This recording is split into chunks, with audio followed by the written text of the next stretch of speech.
Hello, my night owls, and welcome back to Late Night Play Reviews with your boy. This is going to be my longer take on Twelfth Night. We're going to be focusing a little bit less on the plot and a little bit more on the ideas of gender and sexuality and how those are portrayed in this play, because in its time, 1601, 1602, it was pretty on par for the time. Like, this was something that could happen. In the times leading after that, especially the 1800s, it would not have been realistic.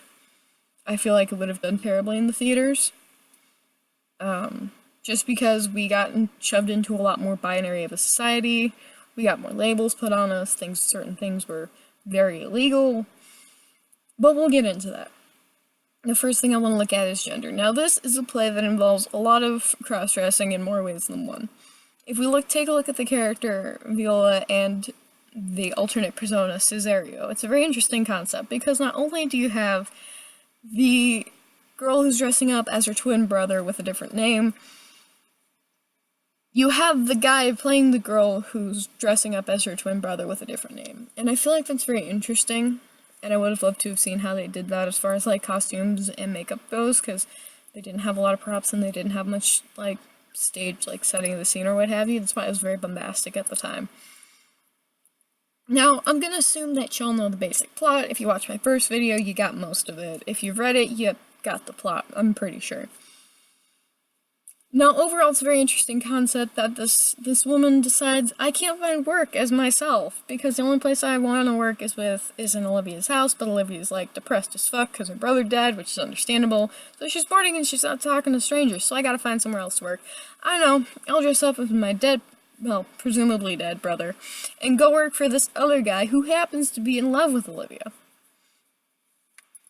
Now, that's an interesting thing in of itself. Osiren he's an interesting character. I really find it fascinating that Cesario quickly becomes his favorite worker and his messenger, which is essentially, like, the most important thing from my understanding, because you're literally holding someone's message to someone else in your hands. I don't know why, but I feel like I'd be terrified to be someone's messenger. But he quickly becomes his favorite worker and becomes his messenger. Now, that's a big deal in 1600s. Like, that's your primary means of communication. They didn't have Facebook and texting and emails and reliable mail service at the time. So, this Cesario's incredibly trusted, and this to me says that our lord there already has some kind of feelings of at least trust towards him. And later on, when he proposes to Viola, as soon as he realizes that she's actually a woman and she's not really Cesario, that says a lot to me as well, because you don't just, like, up and propose to someone. Cough, cough, married on sight, cough, cough. I love TV shows. No, typically you don't just, like, run up to someone and propose to them, or you don't, like, propose to your coworker or your mail delivery guy or whatever. So, I'm guessing he had some feelings developing for Cesario, for the male persona of Viola, but couldn't or didn't feel comfortable doing anything about it, just because of the time period. Like, if you didn't get caught, you didn't get caught, but, like, otherwise it would not go well. So, I feel like that was a really interesting thing, is that we kind of have the chance for the Lord Dude there to explore his sexuality a little bit, and considering that he was very clearly attracted to this male-presenting person. What would that say about him? Now, it's also really interesting that this is written by William Shakespeare, a guy who wrote sonnets addressed to a man, and then wrote some other sonnets addressed to a woman of color. And then also abandoned his marriage, and his child disappeared for, like, 7 years, and came back, and his first, like, record of being seen again was a police report about public indecency. Gotta love you, boy. He's your problematic fave. But, like, it's real interesting to see that we have sort of the questioning of sexuality in a play from 1601 and 1602, but on the other hand, beyond publishers being douches and changing the pronouns in Shakespeare's sonnets, it wasn't questioned as much in this time. As long as you followed the laws, you were fine, so don't get caught. So that's getting a little bit more into the sexuality of things. It's also really interesting because I experienced that kind of thing as well, while I was starting to question my sexuality, I realized that if I started dating a guy and I found out that he was only a character, a persona, and that they were actually a girl and they identify as a girl and what have you, that I would be fine with it, that I wouldn't care, because, you know, we're gonna get into that. But I found that really interesting, because I see that reflected in Arisno, and how he goes down with Viola. I see it reflected in that. It's also kind of reflected in Mulan as well, with Shang and Ping and Mulan. That's another story. That's for another day. Night, shall I say. So the way it explores sexuality is really interesting, and I found it very relatable personally, especially the first time I read it, as this was my first Shakespeare play that I ever read, so I'm a little biased towards it. The gender is interesting. I kind of want to see how they did costumes for this, because it was legal for women to be on stage in this era. So they had a man playing a woman playing a man. I love acting.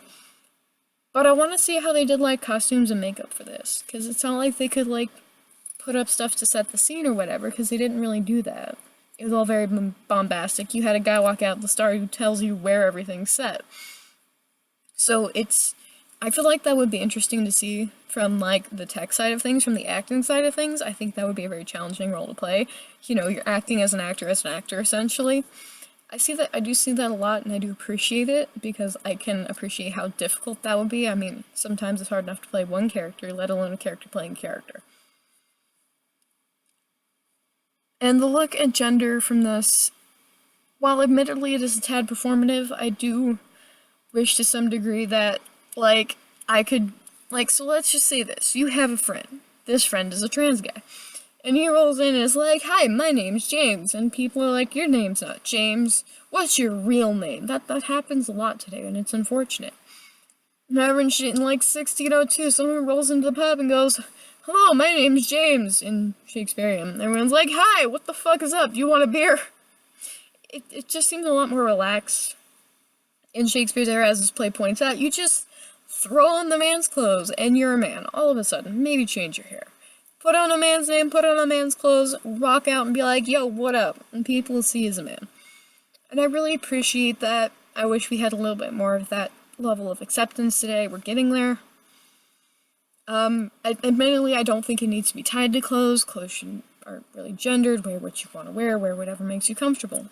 That's my view on it. But that's one thing about the gender in this that I did really like initially, was that everyone just kind of accepted Cesario as Cesario. Like, "You're Cesario? Cool.